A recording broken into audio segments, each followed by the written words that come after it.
There are moments when life makes no sense, when survival doesn't fit inside numbers or graphs. On a frozen February night in Alaska, one woman walked away from the kind of accident that no one walks away from. A jetliner broke apart in fire and ice, more than 200 lives lost in a matter of minutes, yet a single passenger lived. Her name was Emily Harper. The headlines called her the Miracle of 14A. She called it something else the night she was led out of wreckage by the gaze of a polar bear cub. The story is easy to dismiss at first. A polar bear cub on the edge of a crash site. Skeptics will argue no cub would linger near fire or twisted metal. No animal would pause in the middle of chaos. But survivors often remember details others don't, details that can't be graphed. Emily doesn't describe the cub as a hallucination. She speaks of it the way a child might speak of a trusted guardian. Small, pale, silent. Its eyes caught hers and held them steady.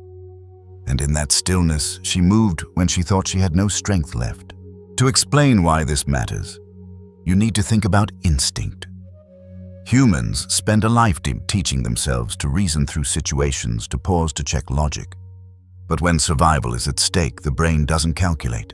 It clings to one cue, one sound, one pair of eyes. For Emily, that cue was not another passenger or a rescuer, but a polar bear cub, a creature whose species has roamed Alaska for thousands of years, navigating storms and hunger on instinct alone. The first time Emily shared her account publicly, she sat across from a journalist in Anchorage. The tape recorder caught every pause in her breathing. When asked what she remembered most clearly, she didn't describe the flames or the smell of jet fuel. She said, "The cub wasn't afraid. I thought if it could stand there calm, maybe I could stand too." That's not the language of someone inventing. That's the language of someone explaining the unexplainable in the only way they know how. Stories like this remind us that animals often appear at the edge of human disaster. A firefighter once told me about a dog that walked a child out of a burning house. There are mountain rescue tales of ravens circling above lost hikers until search teams noticed.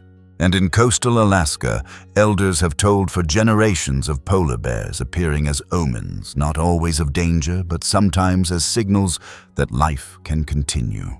These accounts are rarely recorded in official reports, but they survive because people keep telling them, and because deep down listeners recognize something universal in them, the truth that survival is not just biology, but connection.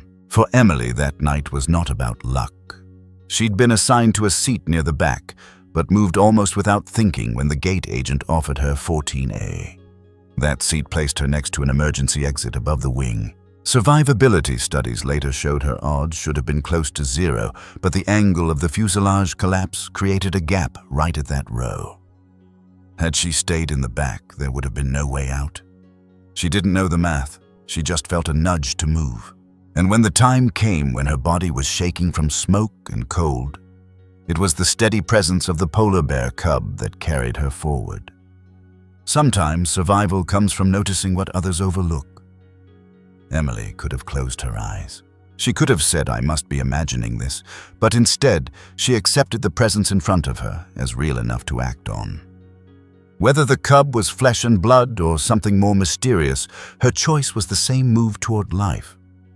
That's what saved her. For viewers hearing this today, there's a fresh perspective worth holding on to.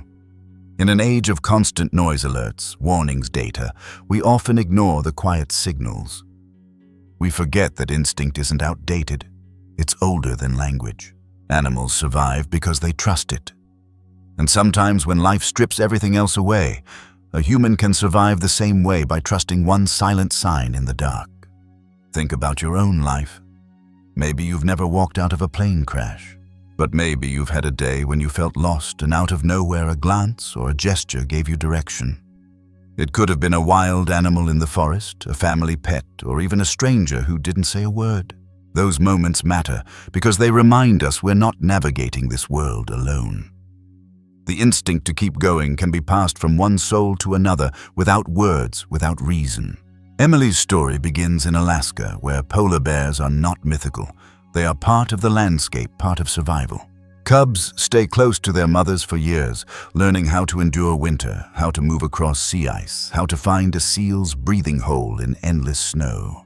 For a traveler caught in fire and wreckage, to see a cub watching calmly was like seeing a piece of the wilderness itself reach across the line between species.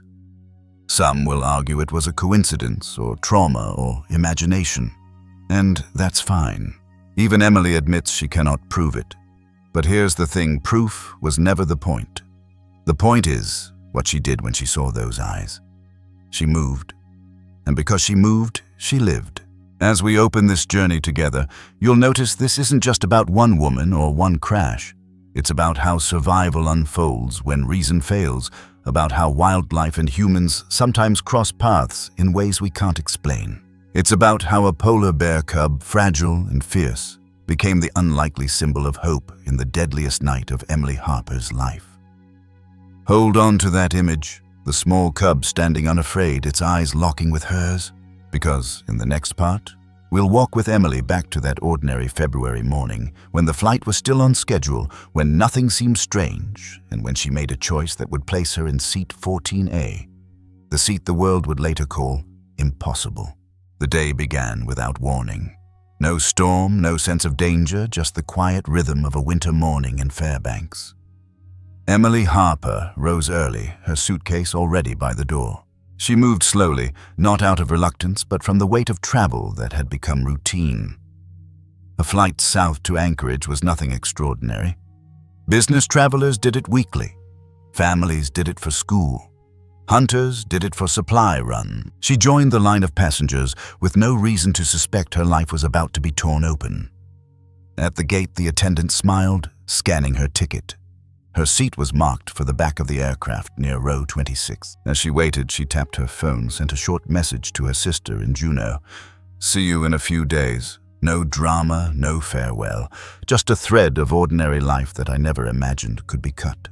Then the voice came over the counter. "We have some open rows near the wing, if anyone prefers." She hesitated.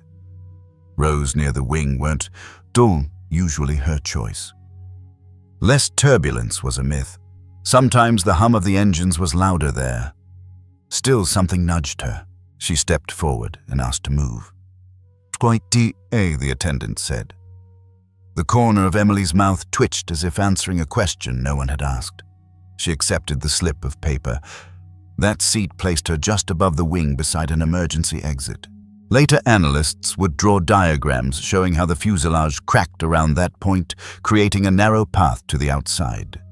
They would point to her decision as the only reason she survived. At the time, it was nothing more than a shrug, a choice made in seconds. Here's where explanation matters. Aviation safety researchers often study seating patterns. A 2007 study showed passengers within 5 rows of an exit have significantly higher chances of survival in a crash. It isn't superstition, it's logistics. Smoke fills a cabin in less than 2 minutes. Rows farther from exits leave little time to reach safety. Emily didn't know the statistics. She wasn't calculating survival odds. But sometimes instinct pushes us where knowledge has not yet arrived. Her example reminds us that seemingly minor choices, choosing an aisle or a window, moving closer to an exit, can alter the outcome of entire lives. Boarding moved quickly. The February air bit against the skin of anyone who lingered near the open jetway. Inside coats came off bags, shifted into bins, and passengers settled into rows. Children tugged at sleeves. A hunter with weathered hands leaned his rifle case against the side wall. College students opened laptops. For Emily, none of this registered deeply. She only noticed the details when replaying them later, searching for reasons, wondering what she had missed. The engines roared awake, and the plane began to roll down the runway. Through the oval window at 14A, the horizon spread in endless white. Ice-laden trees stood like sentinels. No one looked outside for long. Everyone was busy buckling arranging. Emily, however, felt a shiver. The sight of the wing beneath her carried a weight she couldn't name. It's here we pause for a lesson tucked inside. Life rarely announces when it's about to turn. Catastrophe doesn't wear a badge. Yet we often look back and realize something inside us already knew.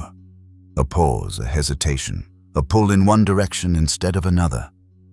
For Emily, the seat change was that moment. For us, it might be taking a different road, answering a phone call, or stopping to check in on someone we love.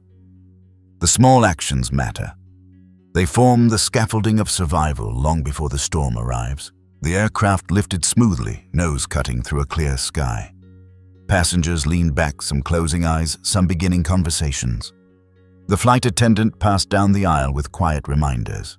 At 14A, Emily pressed her palm lightly against the cold wall beside her. It wasn't fear. It was something closer to stillness, as though she had stepped into a pause between breaths. Many people think survival stories are about sudden bursts of courage in the face of disaster. More often, they are about choices made quietly before the disaster arrives. Emily didn't wait for flames to act. She listened to a nudge when everything felt calm. In that sense, survival begins not in chaos, but in the ordinary. And maybe that's why her story resonates, because anyone can relate to a morning that feels unremarkable until it isn't. Let's not forget the mystery layered here. Witnesses later recalled seeing something unusual near the runway that morning. A wildlife officer reported a small polar bear cub wandering close to the airport fence, separated from its mother. No photographs were taken, only a note in a logbook. Was it the same cub Emily would later see in the wreckage? No one can prove it. But the detail lingers, a thread, stitching together two worlds, one of metal and schedules, another of wild instinct. Alaska is one of the few places left where polar bears still move through human edges. To locals, their presence is a reminder and a warning at once. To see a cub alone is rare. To see it near a runway on the morning of a doomed flight feels uncanny. Some dismiss it as a coincidence, others call it foreshadowing. For Emily, the memory only deepened when she saw the cub again in smoke and fire. As the plane reached cruising altitude, the hum of the engines settled. The man beside her opened a magazine. A child across the aisle began to draw shapes on a tablet. And Emily, staring out at the endless white expanse, felt a trace of unease she couldn't place. She brushed her fingers against a silver charm her grandmother had given her, a crescent shape that always caught the light. The charm had no power. Yet when she looked back years later, she would remember how the sunlight glinted across its edge just before everything fell apart. In sharing her story, Emily often emphasizes not the crash, but the calm before it. She wants people to understand that ordinary days matter. That's the takeaway she gives to students, to families, to anyone who asks. You can't predict disaster, but you can honor the signals life gives you. Pay attention. Move seats. Trust instinct. Don't dismiss the small nudges as nonsense. That awareness may be the only preparation you ever truly have. The mystery of her seat choice continues to echo because it wasn't calculated. It was almost casual.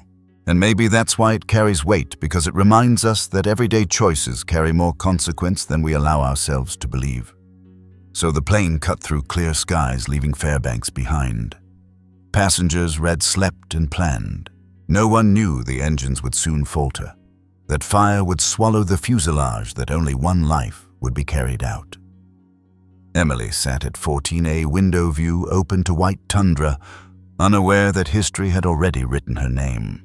And in the next chapter of this journey, we will step into that moment when calm gave way to terror, when the sound of engines turned into the scream of metal, when one woman's survival hinged not on reason, but on the silent guidance of a polar bear cub waiting in the fire.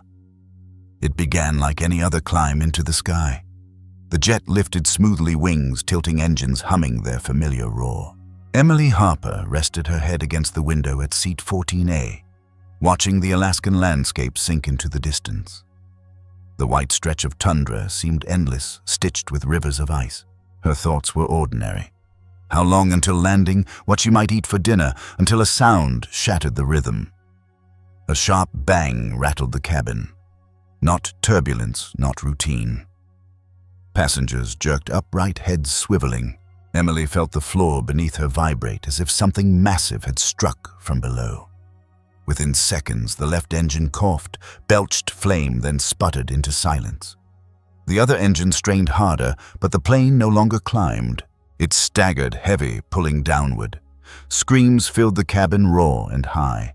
A flight attendant shouted over them, voice trembling but firm. "Stay seated." Seatbelts on. Emily clutched the silver crescent at her neck, pulse thundering. Outside her window, she saw smoke trailing across the sky, black against white. Here's where the explanation grounds the moment. Bird strikes are a known hazard in Alaska. Gulls and geese often cross runways. Engines can ingest them, causing catastrophic failure. At cruising speed, a flock is enough to rip blades apart. That's the leading theory investigators later confirmed. For Emily, it wasn't science. It was noise and fire, and the sudden realization that the plane was no longer flying, it was falling. The nose dipped and the cabin tilted. Drinks spilled. Bags tumbled from overhead. Emily pressed her feet against the floor, bracing though there was no way to prepare. The child across the aisle cried for his mother. The hunter, near row 20, whispered a prayer. Somewhere in the back, someone shouted, "We're going down." At that moment, survival was measured in seconds. The 737 was only 3,000 feet high when it lost power. That left less than 1 minute to impact. Pilots fought to stabilize, but the tundra offered no runways, only uneven snowfields and tree lines. The cockpit voice recorder later revealed calm professionalism. Attempting to restart. Negative response. Brace. Those were the final words. Impact felt like an explosion inside her bones. The fuselage slammed into ice metal, screaming as it tore. The left wing sheared off, sliding into the snow. Seats pitched forward, bodies flew against belts and walls. Emily was slammed against the window, breath crushed out of her chest. Fire erupted near the broken wing, rushing inside. She opened her eyes to chaos. Orange glow, black smoke, heat pressing close. Here's an example worth understanding. Survivability studies show most fatalities occur not from impact, but from fire and smoke afterward. Jet fuel ignites within seconds, filling the cabin with toxic gases. Passengers have less than 2 minutes to escape. That window decides life and death. Emily didn't know those numbers, but she felt them pressing against her skin. Every second burned. She pushed against her belt only to find it snapped loose already. Her head spun. Beside her, a man slumped unconscious. In front of her, the exit door was twisted, half broken. The aisle was blocked by collapsed seats and debris. For a moment, she froze, breath shallow, waiting for someone to guide her. That's when she saw movement through the smoke. At the torn fuselage gap where ice wind met fire stood a polar bear cub. Small, pale, silent. Its fur shimmered faintly in the flickering flame. It did not move toward her, did not retreat. It simply stared. This is where psychology matters. Under extreme stress, the human brain narrows into tunnel vision. It discards noise and focuses on one cue. For some, that cue is the voice of a rescuer. For others, a patch of light. For Emily, it was the eyes of the cub. Her brain anchored there, giving her a direction to move when nothing else made sense. That's how survival works. One clear focus guiding you through chaos. She crawled toward it, dragging herself over jagged metal. Flames licked closer. Heat seared her arm, but she didn't stop. The cub remained calm, steady, until she reached the edge. She shoved at the emergency exit frame, felt it give, and tumbled into the now. Cold sliced her lungs, but it was breath, it was life. She turned back. The cub was gone. When disaster strikes, survival often depends on recognizing one signal among the noise. Emily could have panicked, wasted seconds on confusion. Instead, she locked on to what appeared no matter how improbable. Whether real or imagined, the cue gave her a path. Sometimes the way forward is not logic, not data, but trust in the one thing that steadies your heart. Rescue teams arrived minutes later, alerted by smoke visible for miles. They found wreckage scattered across frozen ground. Fires raged in sections of the fuselage. No one else was alive. Emily was huddled in the snow, clothes scorched, skin blistered, whispering. It was there. It showed me the way. Paramedics carried her to a waiting sled, their boots crunching on ice. Investigators later catalogued the site. They marked claw-like scrapes on a section of fuselage near row 14, debating whether they were animal marks or torn insulation hangers. Reports noted the possibility of wildlife drawn to the crash. Nothing conclusive. The mystery remained. She was alive because she moved toward the cub. That belief shaped everything afterward. And here's a fresh perspective for us. Disasters reveal that survival is not always about strength, but about direction. The ones who find a signal light, sound eyes stand a chance. The ones who hesitate are often lost. It isn't about being fearless, it's about being led. Think of your own life. Maybe you won't face fire in a plane, but you will face moments when the world tilts, when everything shakes and you don't know which way to go. In those moments, remember Emily. Remember the cub. Find one steady thing to move toward. That's enough.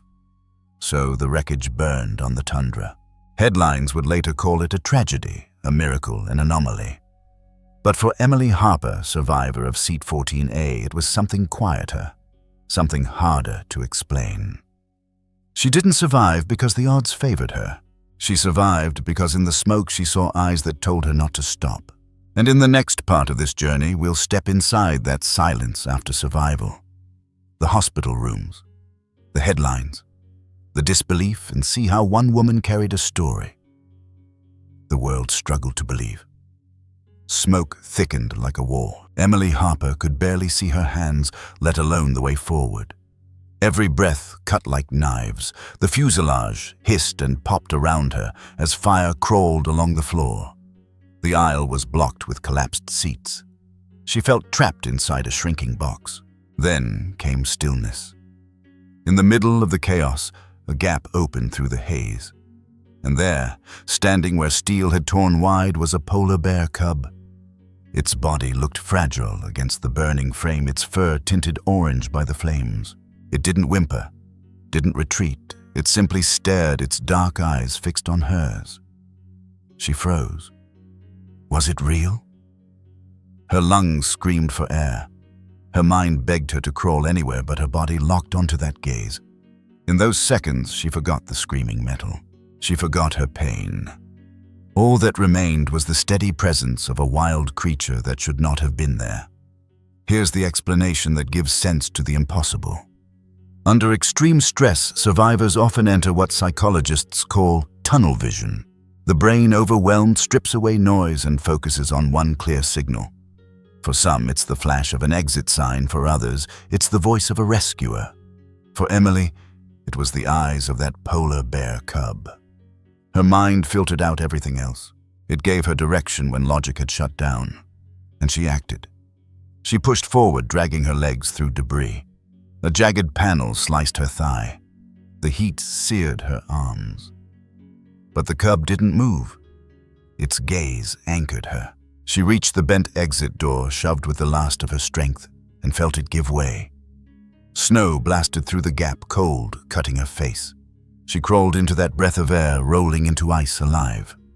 The cub was gone, vanished as if it had never been there.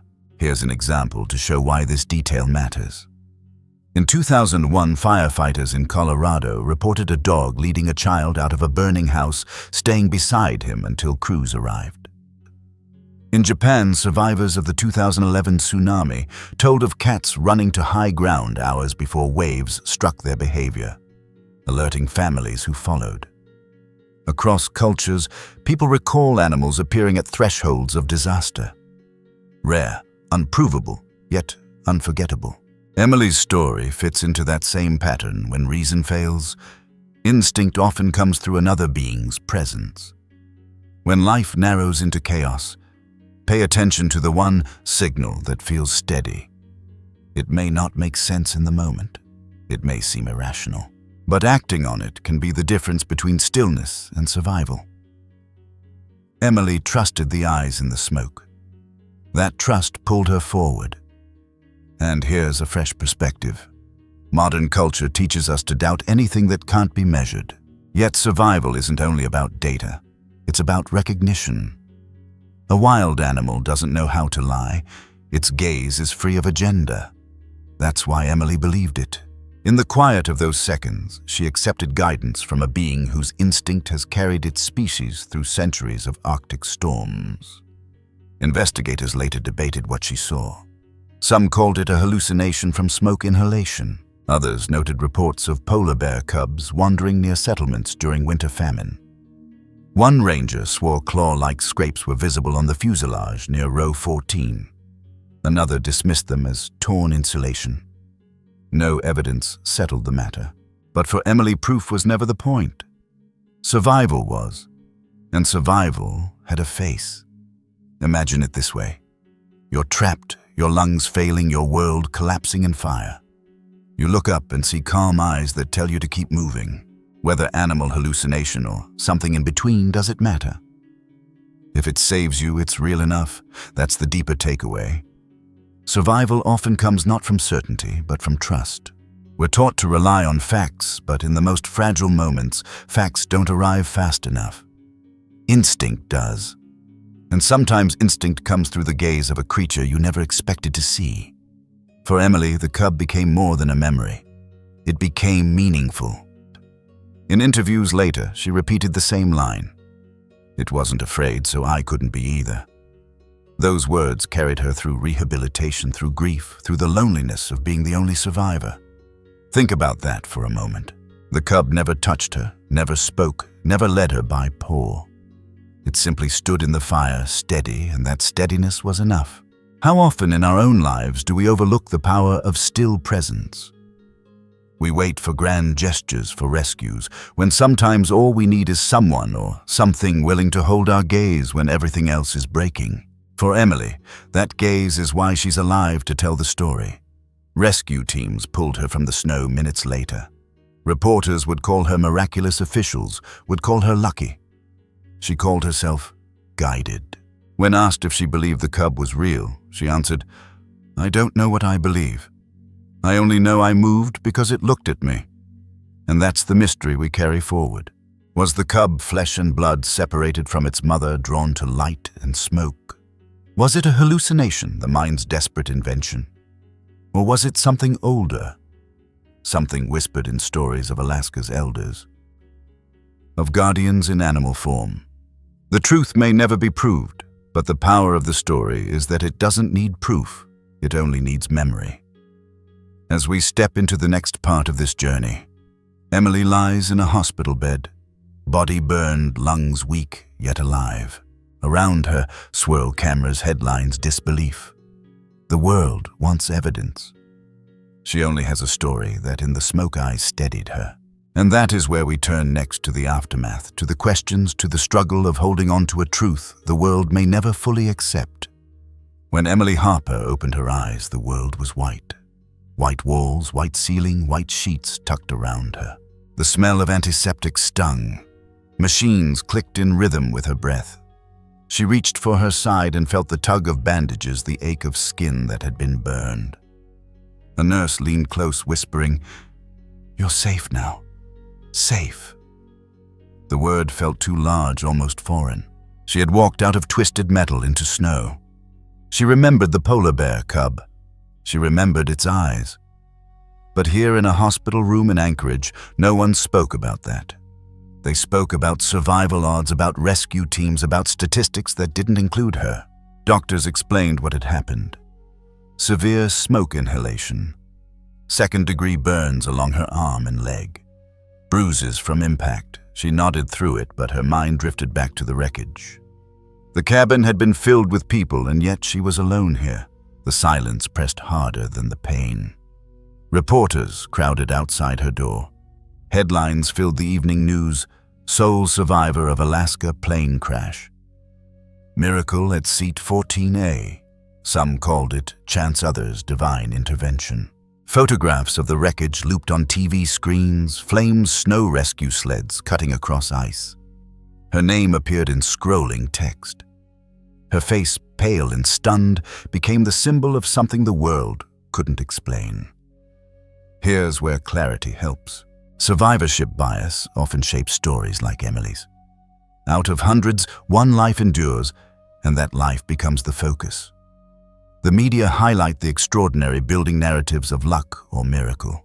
Yet behind those headlines lies the painful truth. Survival often means being left behind. Emily understood that from the moment doctors told her, no other passengers made it. She carried that silence more heavily than the burns. An example shows this clearly.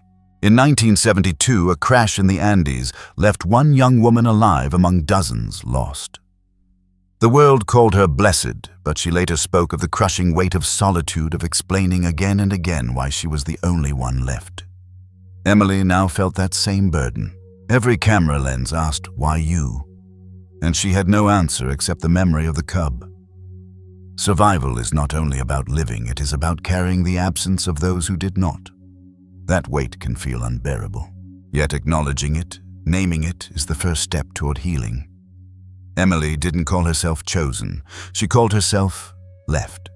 And in that honesty, she began to find meaning. The hospital became her world for weeks. Nurses checked vitals, therapists guided her through painful steps, and surgeons changed dressings. She counted progress not in leaps but in inches, lifting a spoon standing for 10 seconds, taking 2 steps with a walker. Every milestone was shadowed by grief, yet every action was proof that she had not been broken entirely. Here's a fresh perspective worth remembering. We often think recovery is measured by how quickly someone returns to normal. But for survivors like Emily, normal no longer exists. Recovery is about building a new self on ground shaken by disaster. It is about redefining strength not as the absence of pain, but as the courage to move inside it. News crews kept asking about the crash. One question came up again and again: how did you get out? At first, she answered with details of the exit door, of crawling through debris. But eventually she added what she had not dared to say aloud. There was a polar bear cub. Reporters shifted uneasily. Some printed it as a strange footnote. Others dismissed it as shock-induced vision, but a few listeners leaned closer, sensing a story deeper than statistics. And this brings us to a pattern. Across history, survivors have often spoken of animals appearing at thresholds of life and death. A firefighter in Montana once told of a deer standing motionless at the edge of a wildfire, guiding his team toward a safe gap in the flames. A soldier in Afghanistan recalled a stray dog curling against him through a freezing night, keeping him awake long enough to be rescued. These are not scientific studies, but lived moments. Emily's polar bear cub fits among them, a piece of a quiet mosaic reminding us that survival sometimes comes through connections we can't explain. The medical team debated her account in private. Some attributed it to hallucination caused by oxygen deprivation. Others noted local sightings of young polar bears separated from their mothers in harsh winters. One ranger even brought a log entry a cub had been spotted near Fairbanks Airport the morning of the crash. Nothing confirmed or disproved it. The question lingered. For Emily, the truth was personal. Proof didn't matter.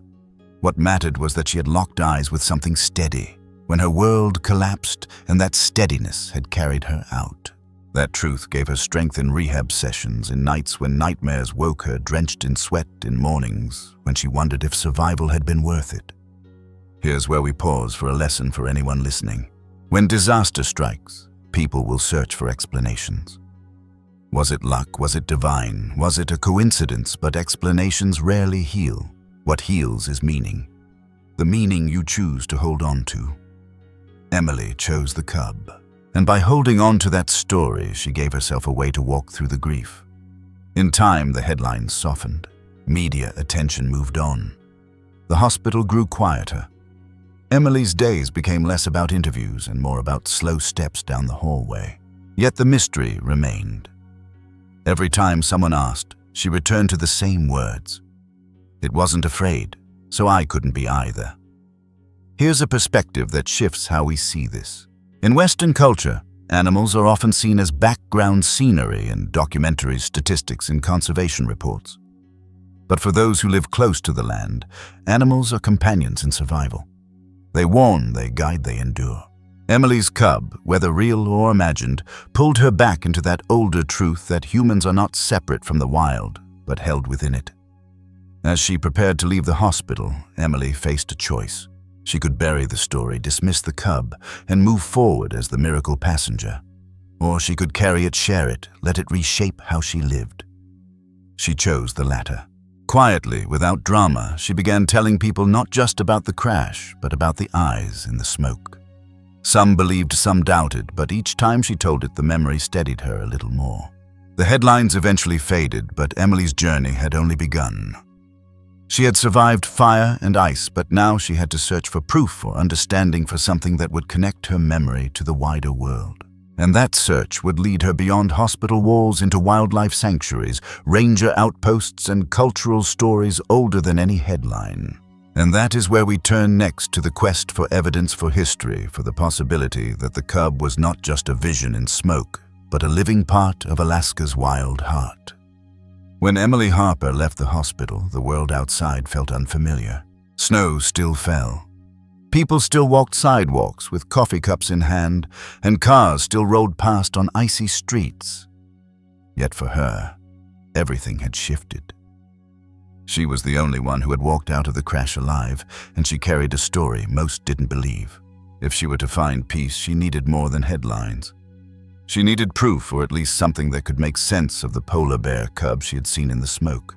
Her search began at the Alaska Wildlife Conservation Center, a place she remembered visiting years earlier with her sister.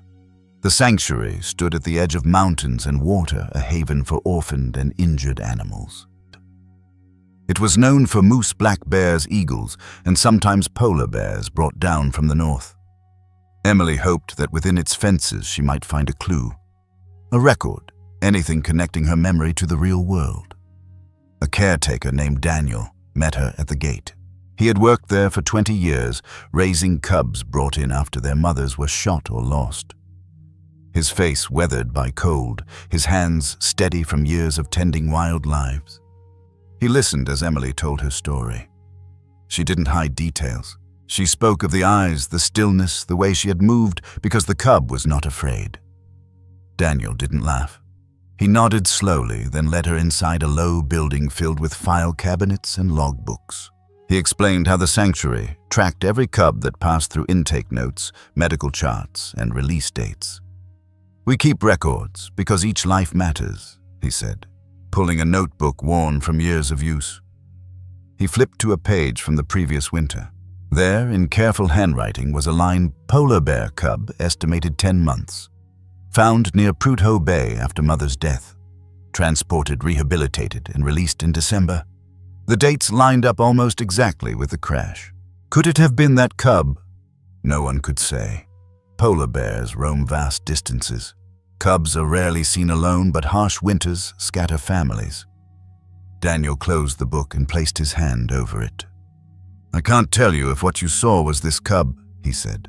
"But I can tell you this, when an animal survives separation, it carries an instinct sharper than most. It knows how to endure." That explanation grounded Emily. She didn't need absolute proof. Knowing that a cub had been released into the wild only weeks before the crash gave her story a tether. Her memory wasn't floating in a dream. It had roots. Here's the example worth noting. Wildlife sanctuaries across the world have similar accounts. In India, rescued leopards released back into the forest sometimes circle near villages, as if checking the edges of human life. In Canada, orphaned black bear cubs raised in sanctuaries have been seen returning to areas where they were first found. These animals don't forget. They move with instincts sharpened by both wildness and contact with people. The possibility that Emily's cub had once been in human care made her experience less unbelievable. Even in mystery, records matter. Without Daniel's notebook, her memory would have remained only a fragile story. The log entry gave it weight. It reminds us that the work of conservation is not just saving animals, but saving stories. Stories that might one day connect with human lives in ways no one expects. From the sanctuary, Emily traveled further north, guided by rangers and by her own restlessness. She wanted to see the land, as the cub might have seen it. Ice stretching endlessly, winds cutting low, silence broken only by the calls of ravens. She followed maps that showed migration corridors, paths. Bears used to cross from sea ice to shore. She traced those lines with her finger, thinking of the cub stepping across snow while she lay in a hospital bed. One evening she sat by a fire with an elder from a coastal village. His name was Isaac, his voice deep as the tundra itself.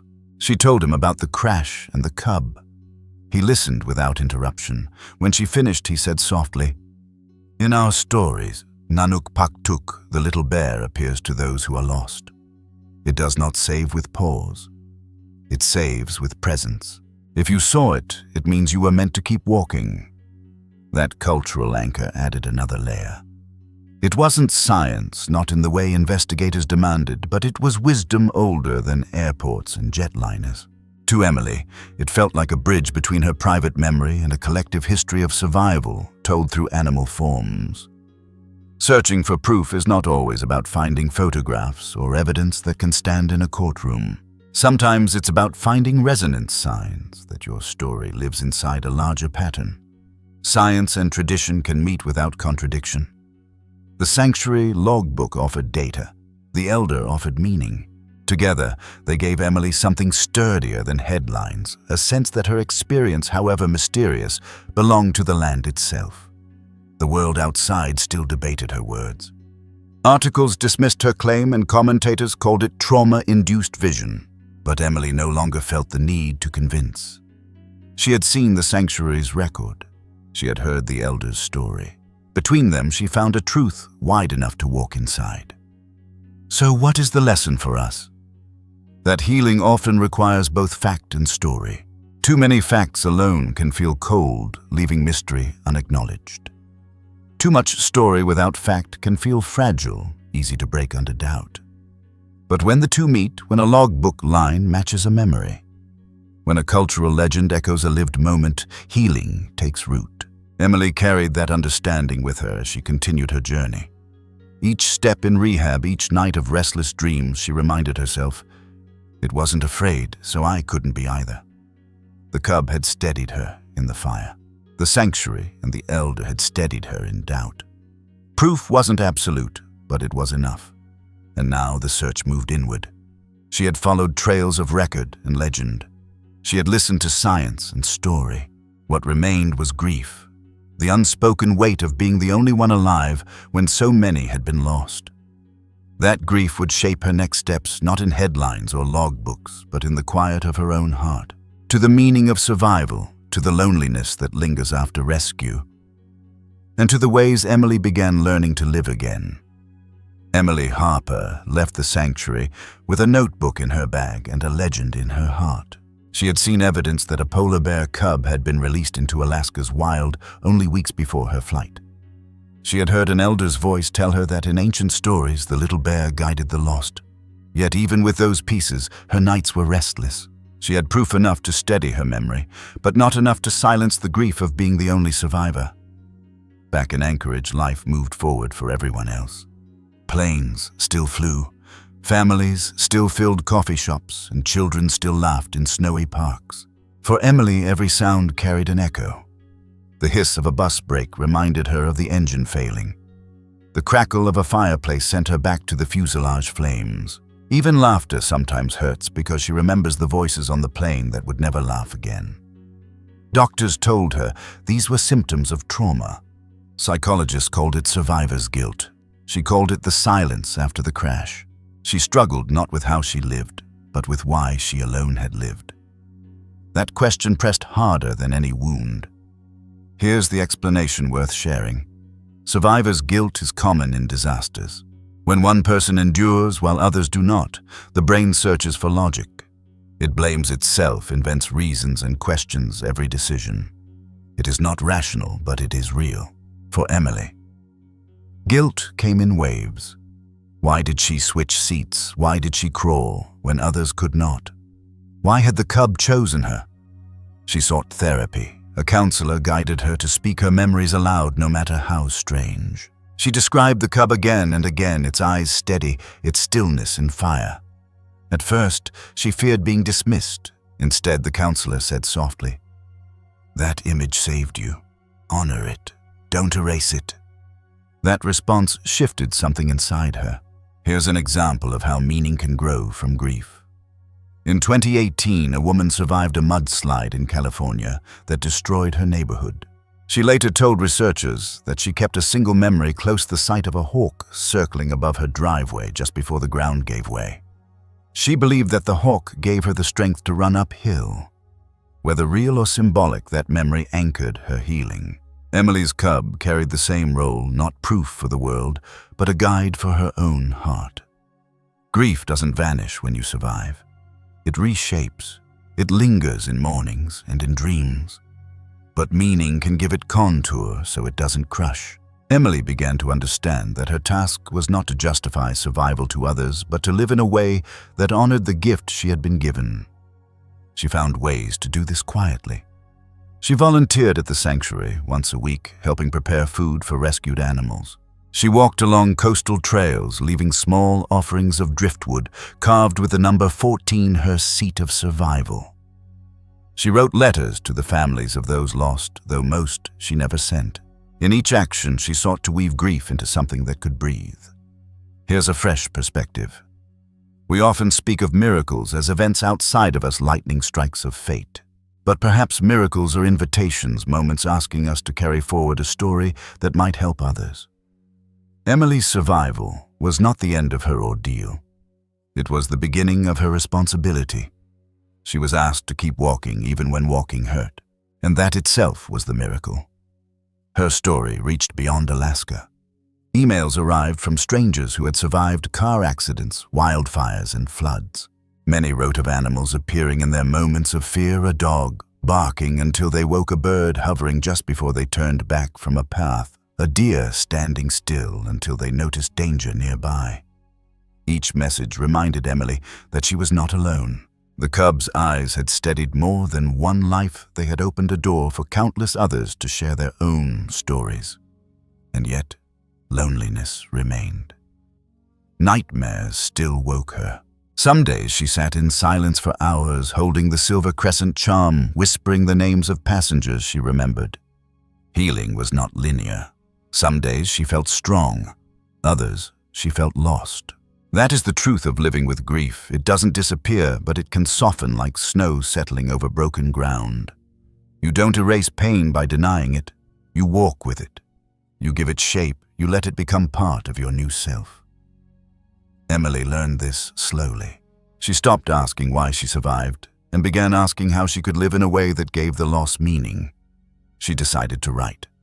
Not a memoir of the crash, but a children's story about a little polar bear cub who guides travelers through storms. She filled pages with drawings of snow and fire, of eyes steady and calm.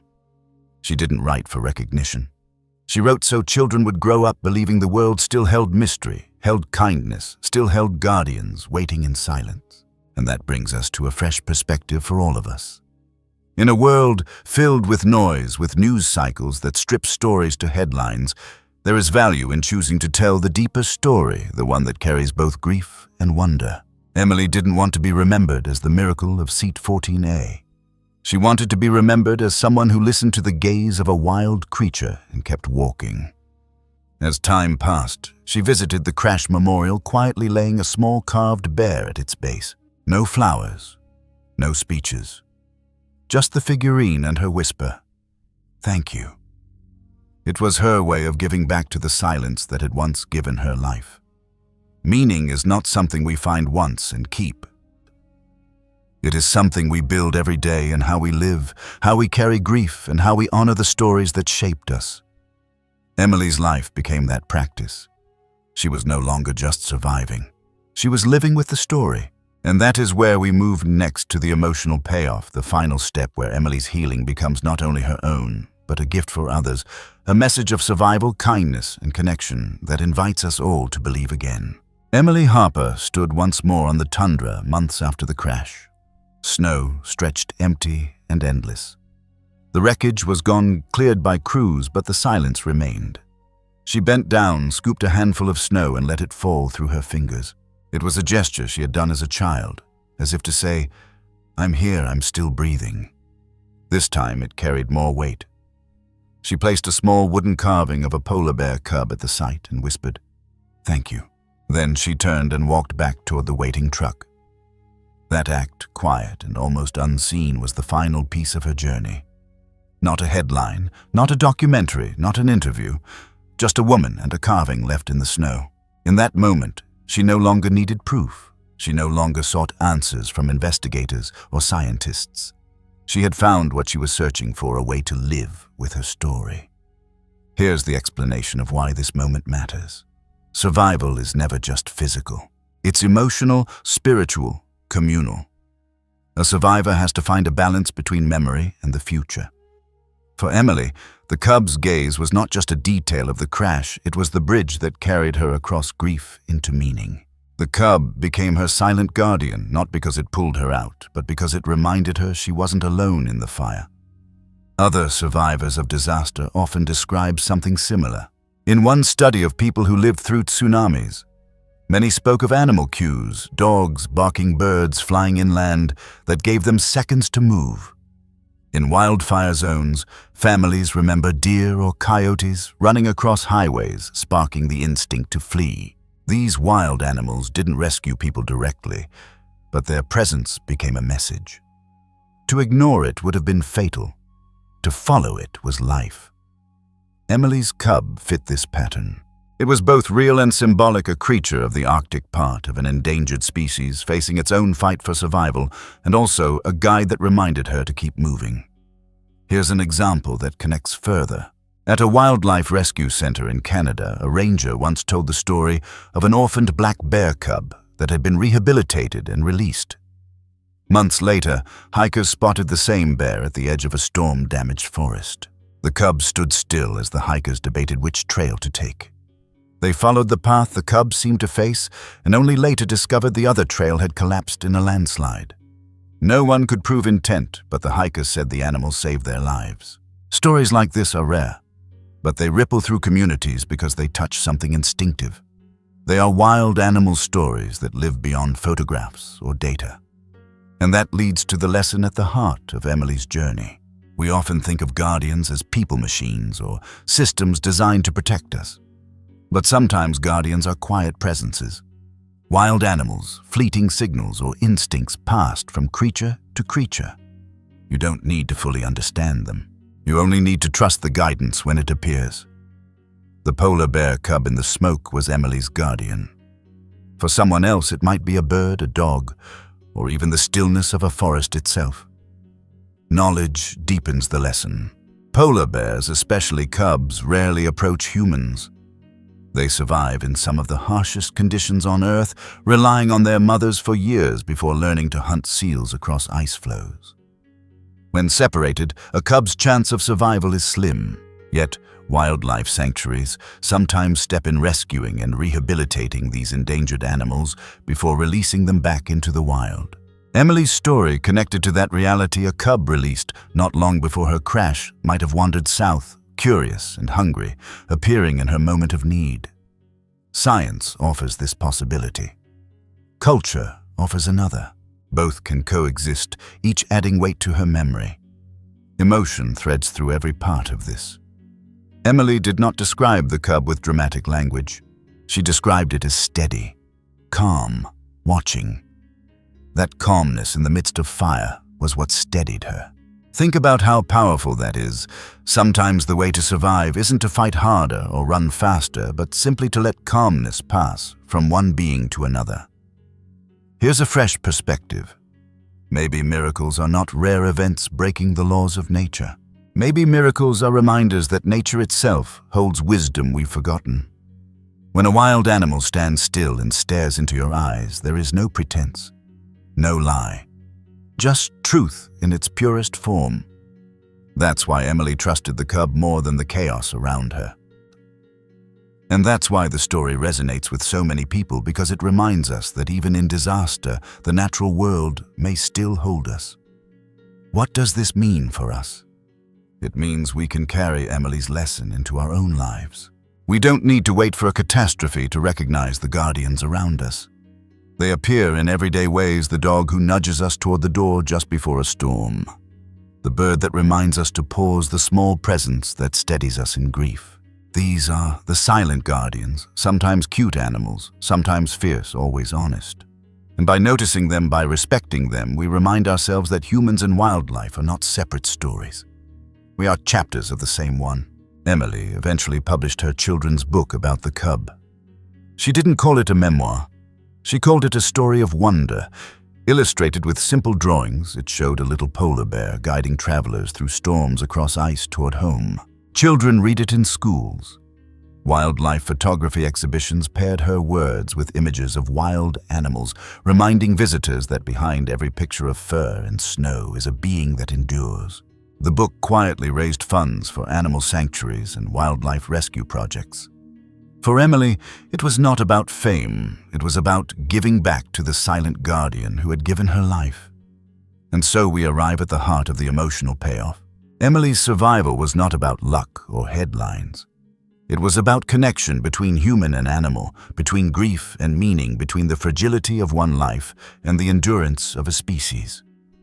Her story reminds us that we do not survive alone. We survive because we notice, because we trust, because we allow instinct to guide us, even when logic fails. So here is the invitation for you. Reflect on your own life. Think of the moments when something or someone appeared in silence and gave you strength to keep going. Maybe it was a pet that stayed by your side in sorrow. Maybe it was a wild animal that crossed your path and reminded you of resilience. Or maybe it was simply a stillness you felt in a forest in mountains by water. Whatever it was, hold on to it. That's your guardian. If Emily's story of the polar bear cub of survival and grief and wonder touched something in you, let it remind you that the world still holds mystery worth believing in. Share in the comments if you've ever felt saved by silence or guided by the presence of an animal.